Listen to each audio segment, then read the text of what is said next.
प्यारे विद्यार्थियों, आज हम पढ़ेंगे प्लांक का क्वांटम सिद्धांत। इससे पहले हमने पढ़ा था मैक्सवेल का तरंग सिद्धांत। देखो, जो मैक्सवेल का तरंग सिद्धांत था वो क्या कह रहा था, क्या पढ़ा था इससे पहले हमने? मैक्सवेल का तरंग सिद्धांत पढ़ा था। क्या पढ़ा था? तरंग सिद्धांत। मैक्सवेल का जो तरंग सिद्धांत है वो क्या कहता है? देखो, मैक्सवेल का तरंग सिद्धांत कहता है कि प्रकाश या विद्युत चुंबकीय विकिरणें, प्रकाश या विद्युत चुंबकीय विकिरणें, उनकी जो प्रकृति होती है वो कैसी होती है?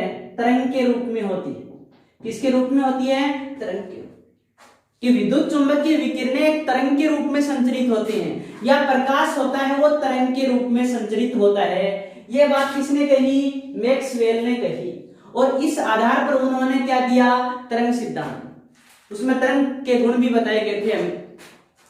अब देखो, हम पढ़ते हैं कि मैक्सवेल का जो तरंग सिद्धांत है वो व्याख्या किसकी करता है? व्यतिकरण।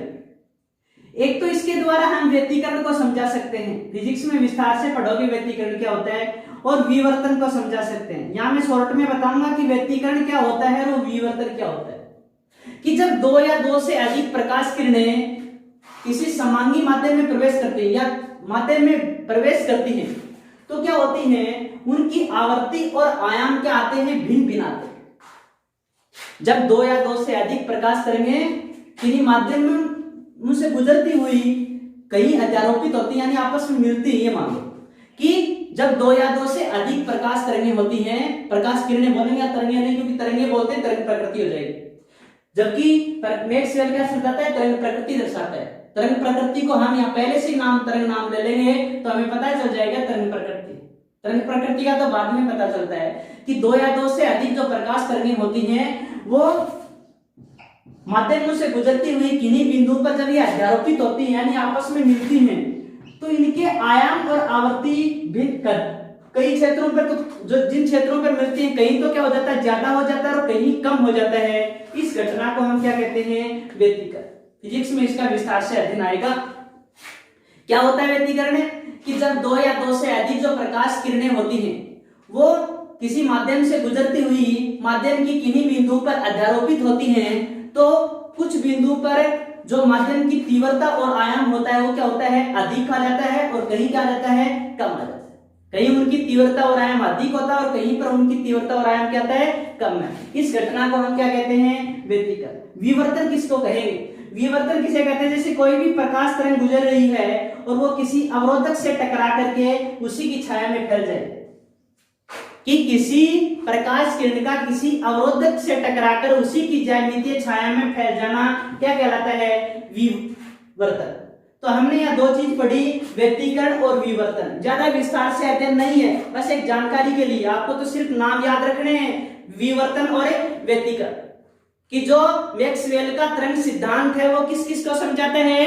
वो व्यतिकरण तथा विवर्तन घटना को समझाता है। अब जानकारी के लिए बता दिया कि व्यतिकरण क्या है, विवर्तन क्या है। केमिस्ट्री में इसकी परिभाषा याद रखने की आवश्यकता नहीं है, फिर भी आपको बताया कि व्यतिकरण क्या है। व्यतिकरण क्या होता है? कि जब प्रकाश तरंगें किसी माध्यम में जाती हैं तो माध्यम की किन्हीं बिंदु पर जो वो अध्यारोपित होती हैं, तो किन्हीं बिंदु पर तो अध्यारोपण जो तीव्रता और आयाम क्या आता है? ज्यादा आता है, और किन्हीं बिंदु पर तीव्रता और आयाम क्या आता है? कम आता है। इस घटना को क्या कहते हैं? व्यतिकरण। विवर्तन किसको कहेंगे? कि जब कोई प्रकाश किरण किसी अवरोधक से टकरा जाए, कि प्रकाश किरणों के मार्ग में कोई अवरोधक रख दें और वो अवरोधक से टकरा करके उसकी ज्यामितीय छाया में फैल जाती है, तो उसको हम क्या कहते हैं? विवर्तन। ये विवर्तन और व्यतिकरण होते हैं। विवर्तन और व्यतिकरण प्रकाश की कौन सी प्रकृति को दर्शाते हैं? तरंग प्रकृति को। यानी प्रकाश की जो प्रकृति होती है वो कैसी होती है? तरंग, यानी प्रकाश तरंग के रूप में चलता है। यानी मैक्सवेल के तरंग सिद्धांत के द्वारा हम किस किस को समझा सकते हैं? व्यतिकरण परिघटना को समझा सकते हैं, विवर्तन परिघटना को समझा सकते हैं, किंतु इसके द्वारा हम कौन सी घटनाओं को नहीं समझा सकते?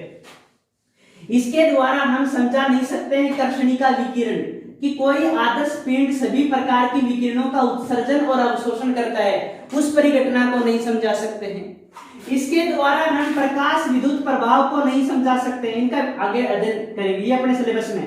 प्रकाश विद्युत प्रभाव, इसके द्वारा हम प्रकाश विद्युत प्रभाव को नहीं समझा सकते हैं। इसके द्वारा हम हाइड्रोजन परमाणु के रेखीय स्पेक्ट्रम को नहीं समझा सकते, रेखीय स्पेक्ट्रम को नहीं समझा सकते, प्रकाश विद्युत प्रभाव को नहीं दर्शा सकते हैं, हाइड्रोजन परमाणु के रेखीय स्पेक्ट्रम को नहीं समझा सकते हैं, कर्षणिका विकिरण को नहीं समझा सकते।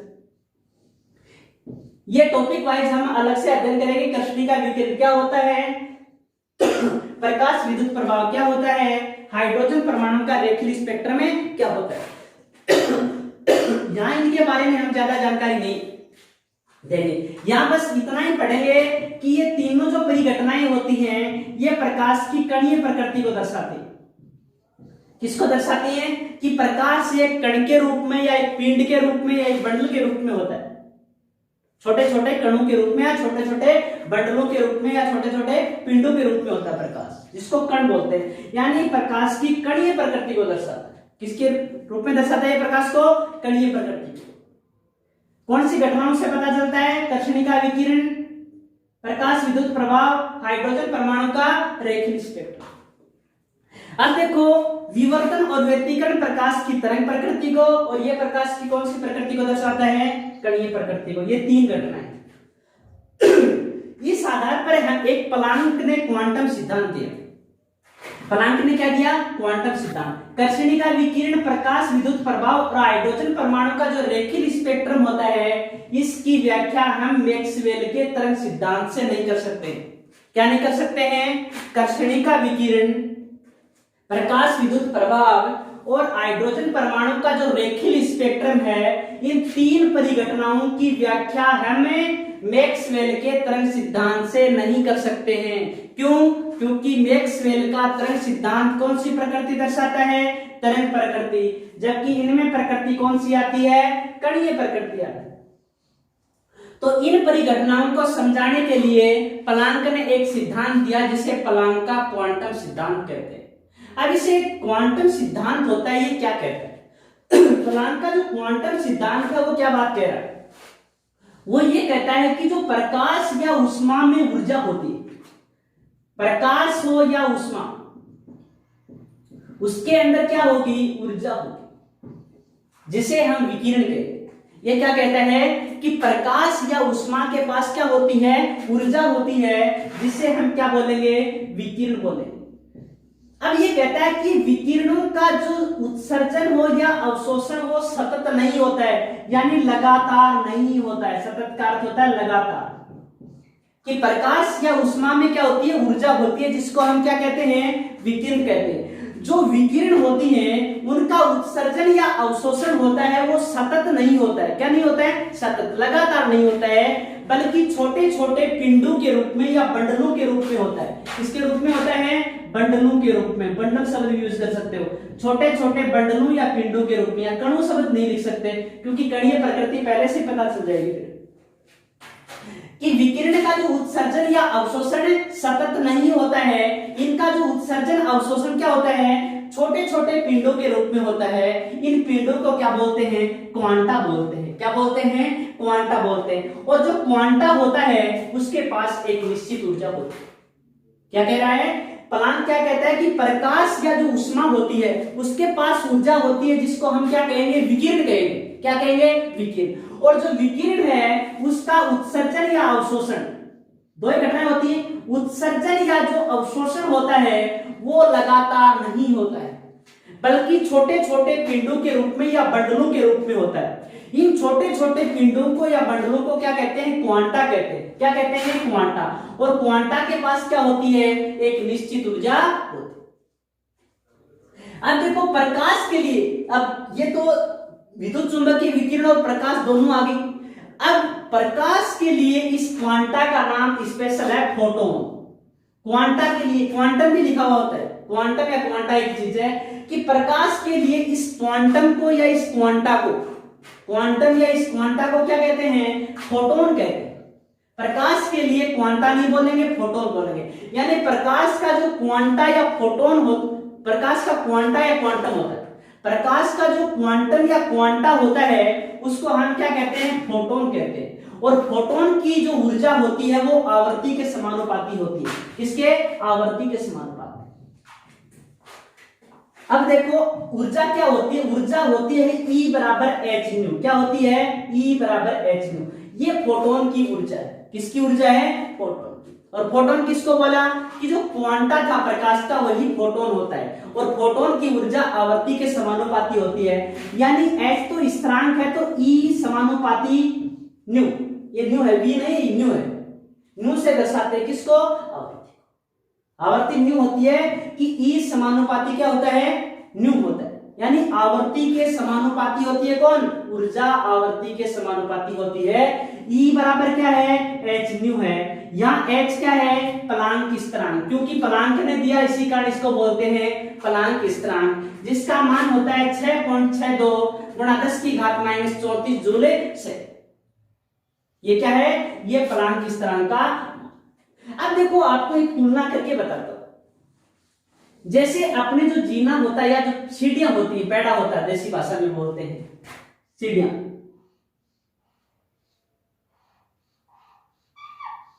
इस तरह से सीढ़ियां होती हैं। उसी तरह से प्रकाश के छोटे छोटे क्वांटम होते हैं। ये मान लो जैसे कोई भी व्यक्ति इस पायदान पर भी खड़ा हो सकता है, इस पायदान पर भी खड़ा हो सकता है, इस पायदान पर भी खड़ा हो सकता है, इस पर भी खड़ा हो सकता है, इस पर भी खड़ा हो सकता है, इस पर भी खड़ा हो सकता है, और इस पायदान पर भी खड़ा हो सकता है। किंतु वो इस पायदान पे खड़ा हो सकता है क्या? नहीं, यहां पर वो खड़ा नहीं हो सकता। देखो सीढ़ियों पे चढ़ रहे हो तो सीढ़ियों की जो ऊंचाई है, जो समतल पे वो चढ़ सकते हैं, किंतु जो 90 डिग्री पे है उस पे आप खड़े हो सकते हो क्या? उस नोक पे खड़े हो सकते हो क्या? नहीं। तो सीढ़ियों से इसकी तुलना की कि क्वांटीकरण की तुलना हम सीढ़ियों पर खड़े होने से की गई है। कोई भी व्यक्ति सीढ़ियों के किसी भी पायदान पर खड़ा हो सकता है, यानी सीढ़ियों के किसी भी पायदान के ऊपर वो खड़ा हो सकता है, किंतु दो सीढ़ियों के बीच या दो सीढ़ियों बोले दो पायदानों के बीच में उसका खड़ा होना क्या नहीं है? संभव नहीं है। तो जो फोटोन की ऊर्जा है वो E बराबर 0 भी हो सकती है, H न्यू भी हो सकती है, 2H न्यू हो सकती है, 3H न्यू हो सकती है, 4H न्यू हो सकती है, यानी NH न्यू भी हो सकती है। किंतु वो ऊर्जा इन दोनों के बीच में कभी भी H न्यू और 2H न्यू के बीच में कभी भी नहीं हो सकती। यही बात समझा रहा है प्लांक। देखो वापिस प्लांक को कि प्लांक क्या कहता है। प्लांक से पहले मैं मैक्सवेल पे ले जाता हूं कि जो मैक्सवेल था उसने प्रकाश का तरंग सिद्धांत दिया, जिसके द्वारा हम विवर्तन और व्यतिकरण को तो समझा सकते हैं, किंतु कर्षणिका विकिरण, प्रकाश विद्युत प्रभाव और हाइड्रोजन परमाणु के रेखीय स्पेक्ट्रम को नहीं समझा सकते। इसको समझाने के लिए प्लांक ने क्वांटम सिद्धांत दिया। देखो तरंग सिद्धांत से तरंग प्रकृति और क्वांटम सिद्धांत से कौन सी प्रकृति? कणीय प्रकृति होती। उन्होंने कहा कि प्रकाश या ऊष्मा के पास ऊर्जा होती है जिसको क्या कहते हैं? विकिरण कहते हैं। विकिरण का उत्सर्जन और अवशोषण सतत नहीं होता है, जबकि बल्कि छोटे छोटे पिंडों या बंडलों के रूप में होता है, जिसे क्या कहते हैं? क्वांटा कहते हैं। क्वांटा के पास एक निश्चित ऊर्जा होती है। प्रकाश के लिए इस क्वांटा को क्या बोलते हैं? फोटोन बोलते हैं। फोटोन की ऊर्जा E बराबर H न्यू होती है। H क्या है? प्लांक स्थिरांक, जिसका मान होता है 6.62 गुणा 10 की घात -34 जूल से। अब देखो इसकी तुलना सीढ़ियों पर खड़े हुए व्यक्ति से की गई। कोई भी सीढ़ियों पे खड़ा है तो सीढ़ियों के किसी भी पायदान पे वो खड़ा हो सकता है, किंतु दो पायदानों के बीच में उसका खड़ा होना क्या है? असंभव। उसी तरह से जो समुच्चय दिए गए हैं नीचे E बराबर 0, H new, 2H new, 3H new, NH new, इनमें से कोई भी मान हो सकता है फोटोन की ऊर्जा का, किंतु इन दोनों मानों के बीच में कोई माने नहीं हो सकता। ये सीढ़ियां ही मानो, ये पायदान है सीढ़ियों की, इनके ऊपर तो खड़ा होना संभव है, यानी इनके बराबर ऊर्जा होना संभव है, किंतु इन दोनों के बीच की ऊर्जा संभव नहीं है। यही क्वांटीकरण। तो एक क्वांटम हो गया, ये दूसरा क्वांटम, तीसरा, चौथा, इस तरह से क्वांटम हो गए, जिस तरह से पायदान होते हैं। आज के लिए इतना ही काफी है। मिलते हैं अगले वीडियो में। आप वीडियो को ज्यादा से ज्यादा लाइक करें, शेयर करें तथा चैनल को सब्सक्राइब करें।